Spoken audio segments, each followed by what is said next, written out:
have been called ghetto in my comments. I have been told that I curse too much in my comments. I have been told a little bit of everything. However, I ain't had nothing negative said to me about this surgery yet, which is a good thing, because I told y'all I'm gonna clap back or whatever. You can bank on it.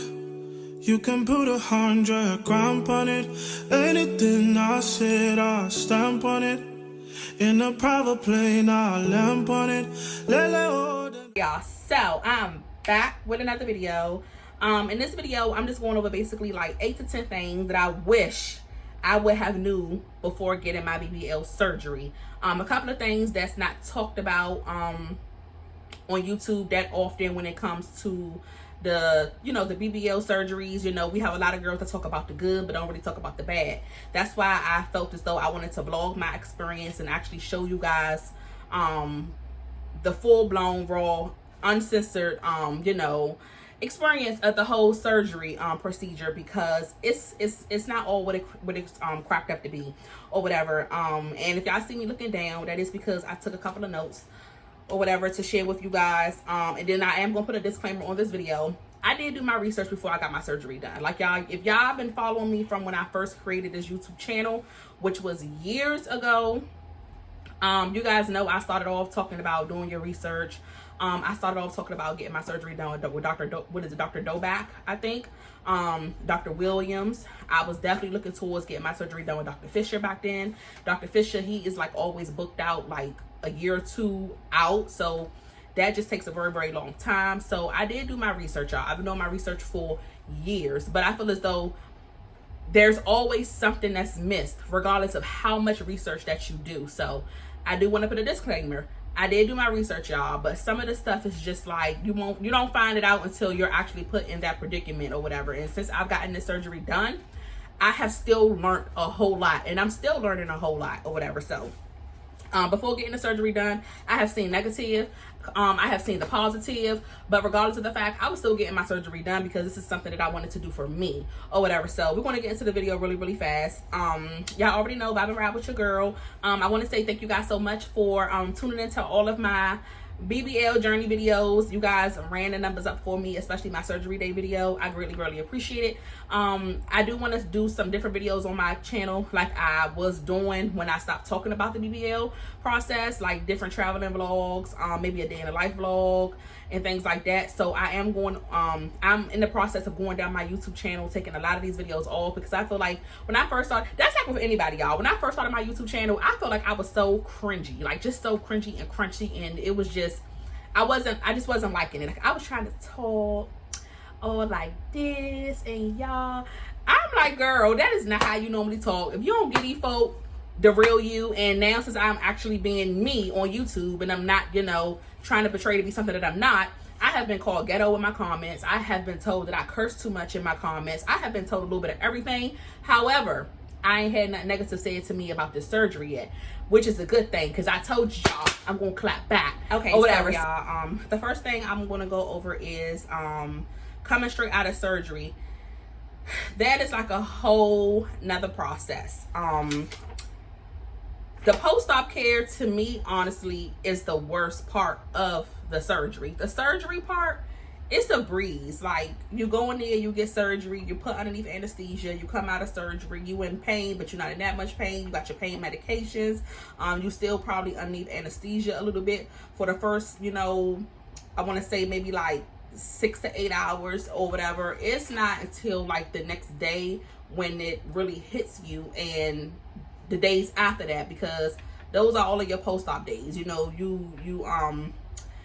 go from being happy about your surgery to being sad about your surgery, because it's definitely an emotional roller coaster, y'all. I had no idea that after having my surgery, I will have moments where as though I was regretting having my surgery and actually asking myself, like, what did I just do? Because I thought I was gonna come off of the table, get this surgery done, be snatched, have a fat ass, and that was that. But it's definitely not that easy, y'all. So I do want to say, like, after surgery, it is a whole nother process, which is mentally draining. So you have to be mentally prepared, definitely mentally prepared for it or whatever. The next thing is the fajas.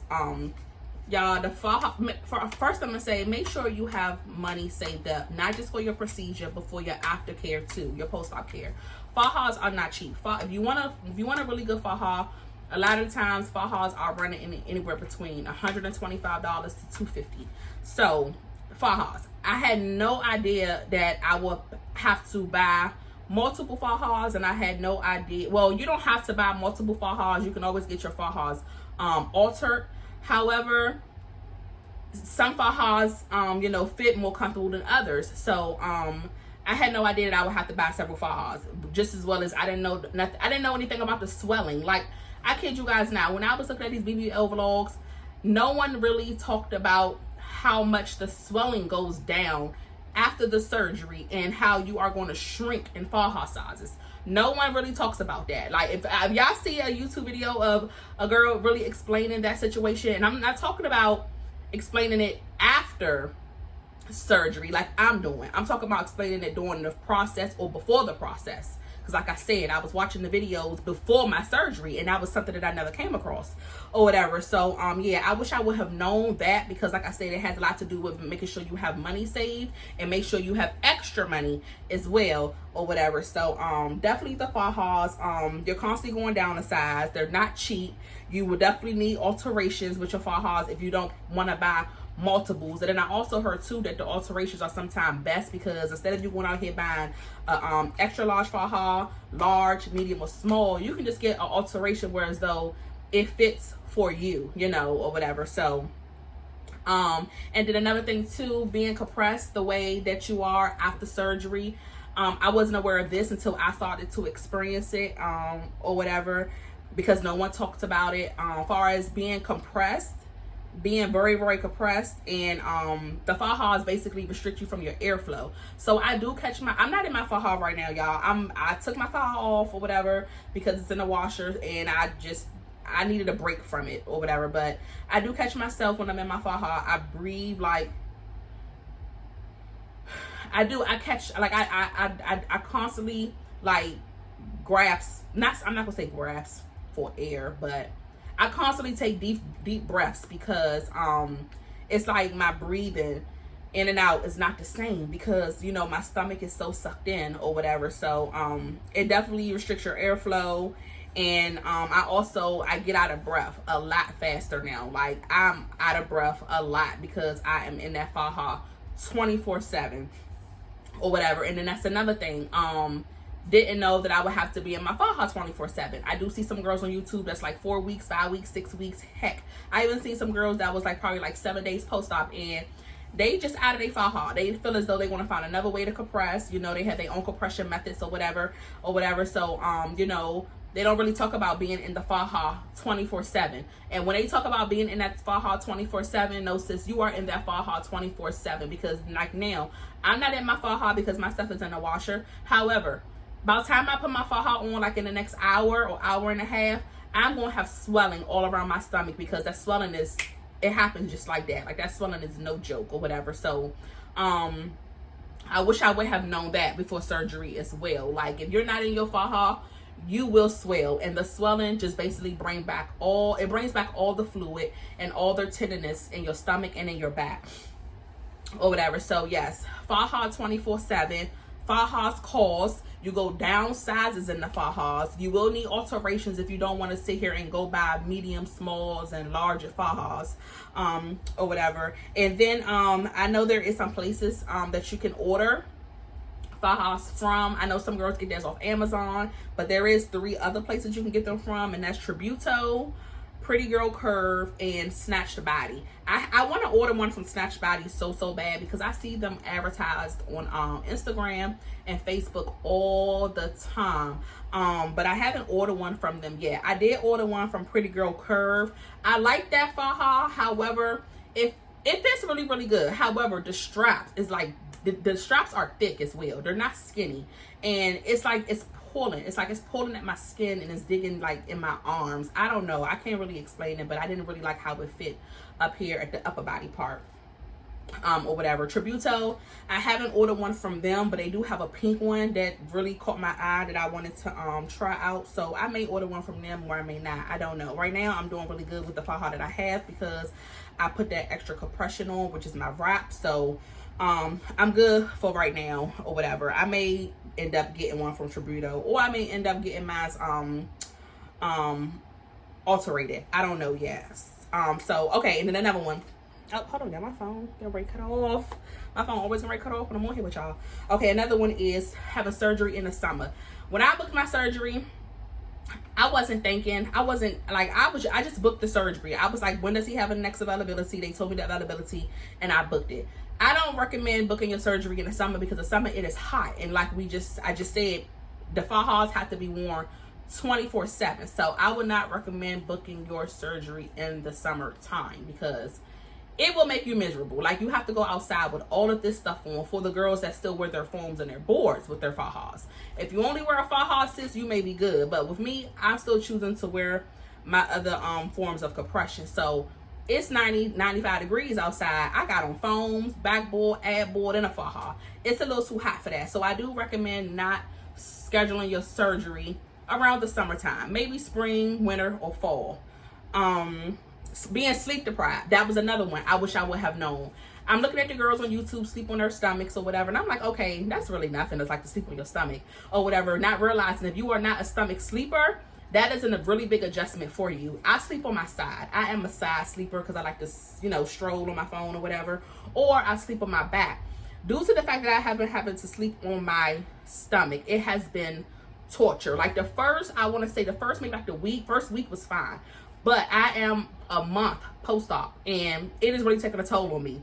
My chin hurts, okay? My chin definitely hurts. My neck hurt. My back hurt. My lower back hurt. My stomach sometimes still hurts when I get up in the morning because I've been laying on it or whatever. So, yes, you're definitely sleep deprived.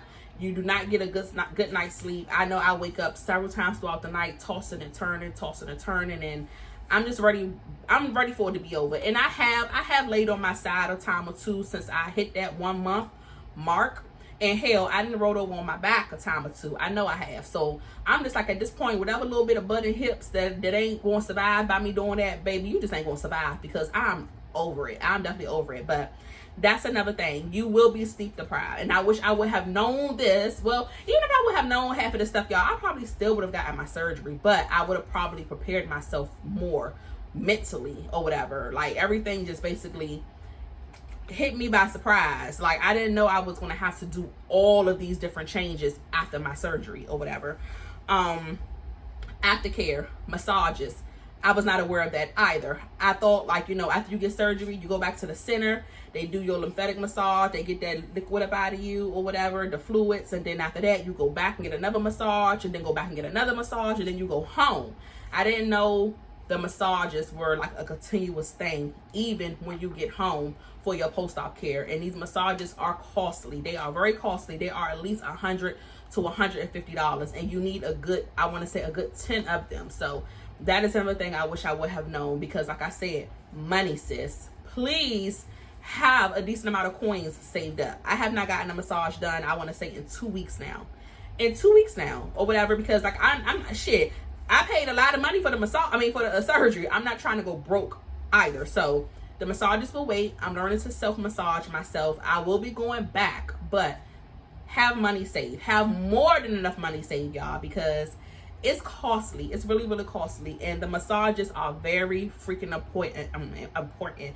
The massages are very freaking important, and they help you heal faster as well, or whatever. Pain. Don't let these girls tell y'all the pain only lasts the first couple of days. No. Girl, this pain lasts for a while, for a couple of weeks, okay? And I'm telling you, I thought I was in the clear. I want to say when I was a couple of days post-op, probably because I was off the perks. So I'm like, oh, the pain not really that bad. But then when I hit that 2 and 3 week post-op mark, I'm like, okay, I'm still having pain because... yeah, I don't know. I don't know, but the pain does not only last a couple of days. The pain lasts for a couple of weeks, maybe maybe to some people, it may last for months. So do not compare your pain tolerance and your pain with somebody else's that you see on YouTube, because you got a lot of soldiers on YouTube that got their surgeries done. They was back to work like in 3 days. You know, I know my cousin said she went back to work in 3 days. I called myself trying to do it after 7 days. I couldn't do it. Like, I couldn't do it. The 7-day mark, when I thought I was going to go back to work, I had to take a whole additional couple of days because there was no way possible. Everybody's pain tolerance is different. So if you are one of them girls that can go right back to work and do your thing after surgery, girl, I salute you. But the pain does not last only for a couple of days with everyone. Some girls, it does take a little bit longer. Definitely takes a little bit longer. What else? Whew. And then I said something to you guys about the emotional roller coaster. I done cried about my surgery. I done been happy about my surgery. It's just been like an up and down thing, because like I said, I have went through a lot of different changes. Like, I have had to change the way I drive. I have to change the way I eat. I have to change the way I sleep. I'm changing like what I wear, because I have to wear my faja all the time. I can't get up and just put on my real cute clothes. And mind you, it's summer. I can't get up and put on a real cute dress or whatever and some little biker shorts or some little booty shorts or a belly shirt. I can't do any of that right now because I'm still healing. So definitely an emotional roller coaster. Definitely emotional roller coaster, y'all. Or whatever. So yes, this is reality. Like, this is definitely reality. And I'm glad I did experience this, because it is a hell of an experience. However, you don't know how your experience is going to go until you're actually put in the situation or whatever. And a lot of the girls on YouTube made it look like it was just so easy to go and have the surgery done, and it's not. I will honestly say the surgery isn't the issue. It's the post-op. The post-op care, this is my opinion. I think the post-op care is the worst. It's the worst, you guys. It's definitely the worst. But yes, I just wanted to go over those couple of things with y'all that I felt as though I wish I would have known before I got my surgery done. Like, honestly, the fajas, them being costly, me going down in the sizes, it being a whole nother process after the surgery, having to wear the fajas 24/7. Don't get your surgery in the summertime. You're being sleep deprived. You would not get a good night's sleep the first couple of months of surgery. So you might as well just get over it or whatever. Aftercare massages, they are very costly. However, they are a must for your post-op care, because they definitely help you heal heck of a lot faster. And it definitely helps you get that fluid up out of your system too. The pain does not last only a couple of days. The pain lasts for a while. I'm 1 month post-op, and now I'm still very sore on my sides and my back or whatever. And just basically, far as it just being very expensive, having the extra necessary money for the appropriate post-op and aftercare is very important, you guys. Like I said, I didn't get a massage in 2 weeks, and I feel funny because I haven't gotten one, but my massage therapist, she showed me how to do my self massages, so I'm kind of okay with doing that. I try to make sure that I don't have no hardness, around my stomach or whatever, but I do plan on going back to her really soon. And then just far as it just being an emotional roller coaster, it's definitely an emotional roller coaster. And make sure you have supportive people in your circle that's willing to help you, that's not going to judge you or whatever, or say things like, you shouldn't have got it done, or why would you get it done. You don't need that type of negativity at all. So make sure you have somebody that's very supportive by your side to help you get through this process. And me and my kid's dad, we are not together anymore. We have been broken up for almost, I want to say, 2 years, but you guys see that he was there with me every step of the way. He was very supportive of my situation or whatever, and he was a really big help. I did not do a nurse, or like a, the 24-hour nurse. I didn't do a recovery house or anything like that, because I felt that I trust him. So make sure you have somebody that you trust. I trust him to take care of me. I trust that he was going to make sure everything was okay. I trust that he was going to look out for signs of things that wasn't normal. I put my trust in him after getting that very dangerous surgery done. And he definitely did his big one, and he did a really good job. So make sure you guys have supportive people in your circle with you when you decide to get this surgery or whatever. So yes, you guys, I just wanted to go over those couple of things with y'all. I do have more videos coming out. I think my next video will be the BBL essential video, what I use, what I didn't use, or whatever, what I wish I would have had that I didn't have, or whatever. And then whatever else I decide to come up with, or whatever. And yes, I hope you guys enjoyed this video. If you enjoyed, y'all already know, vibe and ride with your girl. Hit that subscribe button, the post notification bell. Give your girl a thumbs up, comment down below, and I'll see y'all in the next video.